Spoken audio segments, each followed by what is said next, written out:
तर इराण आणि अमेरिका इस्रायलमधील संघर्ष हा दिवसेंदिवस वाढतच असताना रशियानं अमेरिकेच्या विरोधात या युद्धात उडी घेतली।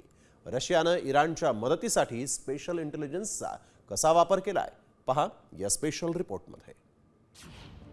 रशियाचा इराणला पाठिंबा, युद्धाचा भडका उडणार।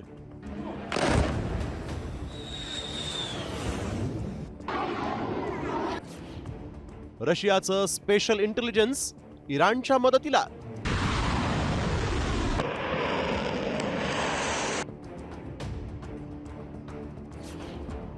रशियानं वाढवलं अमेरिकेचं टेन्शन।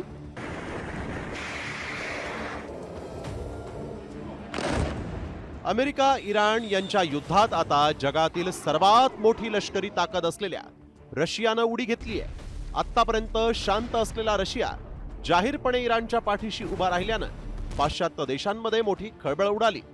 रशियानं अमेरिकेला शह देण्यासाठी इराणला स्पेशल इंटेलिजन्स पुरवल्याचा दावाही द वॉशिंग्टन पोस्टनं 3 सैनिकी अधिकाऱ्यांच्या हवाल्यानं केलाय। रशियाचं स्पेशल इंटेलिजन्स इराणच्या मदतीला दाखल झालंय, ज्यामुळे इराणला अमेरिकन सैन्यावर हल्ला करण्यास मदत होईल। रशियाकडून इराणला अमेरिकन युद्धनौका, लढाऊ विमानं आणि गुप्त कारवायांच्या ठिकाणांची माहिती देण्यात आली। रशिया हायटेक उपग्रहांचा वापर करून इराणला रिअल टाइम डेटा पुरवतोय। कुवेतमधील अमेरिकन लष्करी तळांवर झालेल्या ड्रोन हल्ल्यात रशियन गुप्तचर यंत्रणेचा इराणला फायदा झाला।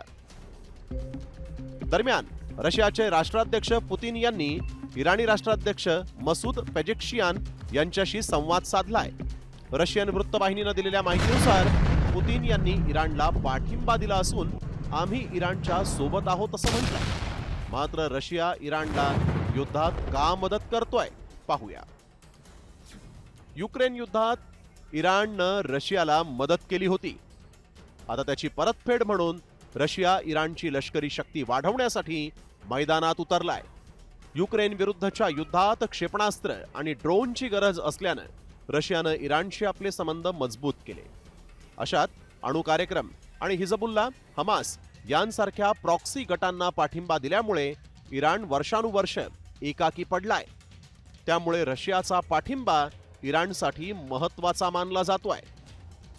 दरम्यान रशियानं अमेरिकेसंदर्भातील गुप्त माहिती इराणला दिल्यानंतर अमेरिकेनंही निवेदन जारी केलं। याचा इराणमधील लष्करी कारवायांवर परिणाम होणार नाही।